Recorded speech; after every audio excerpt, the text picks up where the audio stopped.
Thank you. Thanks, Marco. Thanks for the invitation again. I'm happy to be here.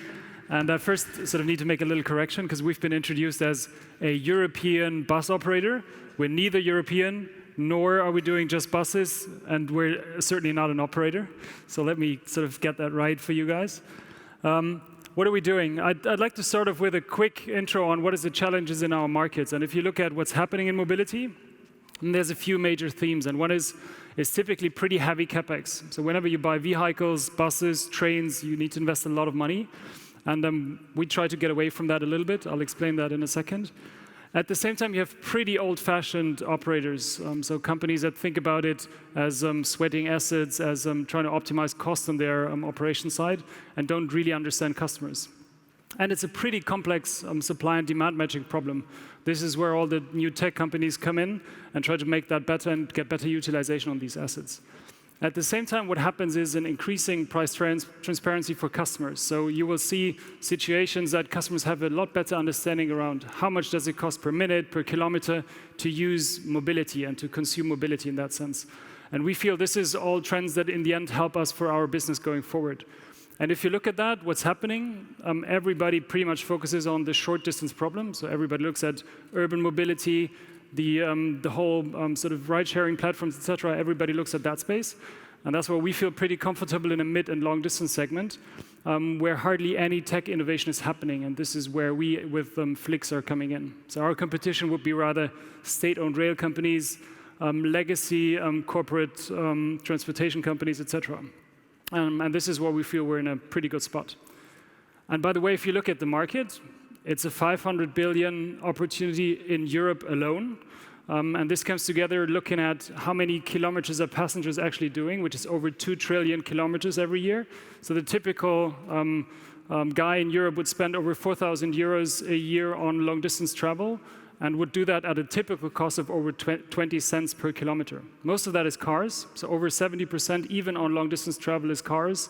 Our segment at the moment, which is bus and train, is 3 for bus, 35 for trains, so already huge markets itself. And there's a big shift going on where people just move away from cars, but probably you've heard this already earlier this morning.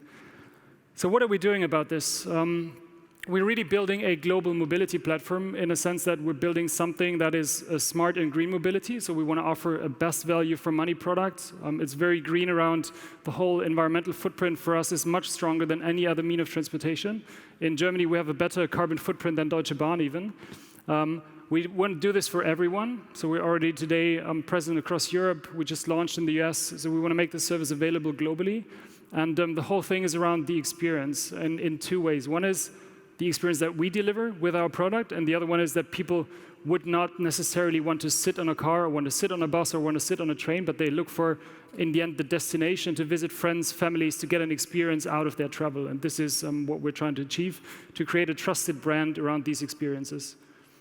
And this is how we do it. And that's coming back to we're not an operator.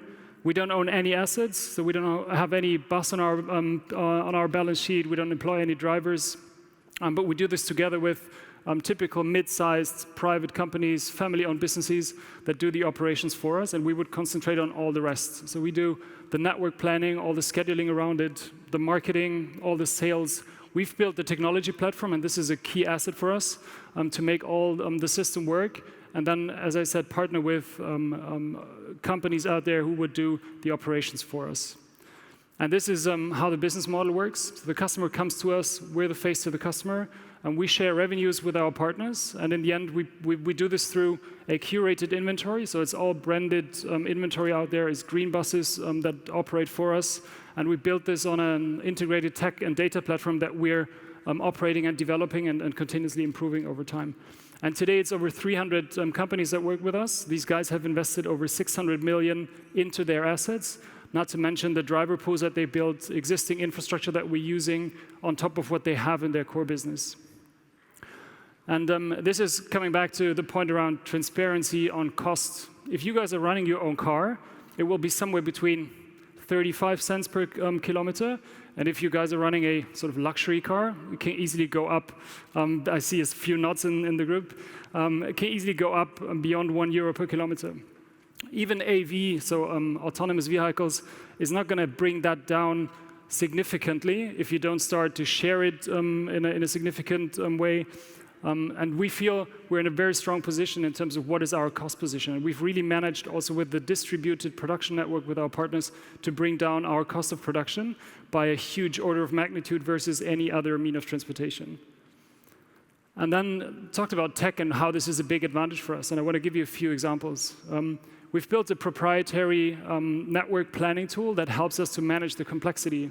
If you think about an airline having a lot of connections and flights going on, it's nothing against the complexity that we have in our network. So you have, every day you can book over 350,000 different connections into our network. We have multiple sort of routes that overlap. There's a huge amount of complexity in that and a huge sort of lever and potential to optimize that. That's why we decided we need to build the software ourselves. The yield management, again, sort of taking the airline analogy, we've also built ourselves. Again, it's much more complex for us. We have a few 100 million prices active every day into our system and sort of automate this to continuously give our customers the best price that we can possibly do. Obviously, Google is also for us a relevant channel. And here, in terms of customer acquisition, what we've done is we've built a bid management tool that optimizes around over 100 million keywords every day to make sure that we're sort of getting the most efficient customer acquisition channel and cost situation out of that. And around the travel experience itself, we've built our app to be your travel companion. So we'll get all the information there. It's real-time tracking for our buses. It's really going to help you along the ride to make this an even better experience. And this is where we stand today. So as I said, 350,000 connections every day. It's over 2,000 buses that we operate, plus 2 trains that we've recently launched. It's about 1,200 people that work in Flix, so in our organization, plus another 7,000 plus drivers. We're in 27 countries, plus the US, meanwhile, so we've launched last week. And this is the innovation that's coming up over the next few weeks and months. So as I said, we've launched trains as an additional product extension to our core business. We're the first company to have an all-electric bus on a long-distance relationship. And we have introduced onboard entertainment, is real-time tracking. We're going to do driver tipping to make sure that our drivers are happy and will deliver even better service. And this is something that really differentiates us and sets us apart to everybody else in that market. And then if you look at the different market segments that we're in and active, I mentioned long-distance buses, which is our core, adding trains to that. And we're moving into charter, which is another huge and multi-billion-dollar opportunity. So we're really leveraging the synergies to our core business to make sure that our partners even benefit more from the technology and customer access that we're building.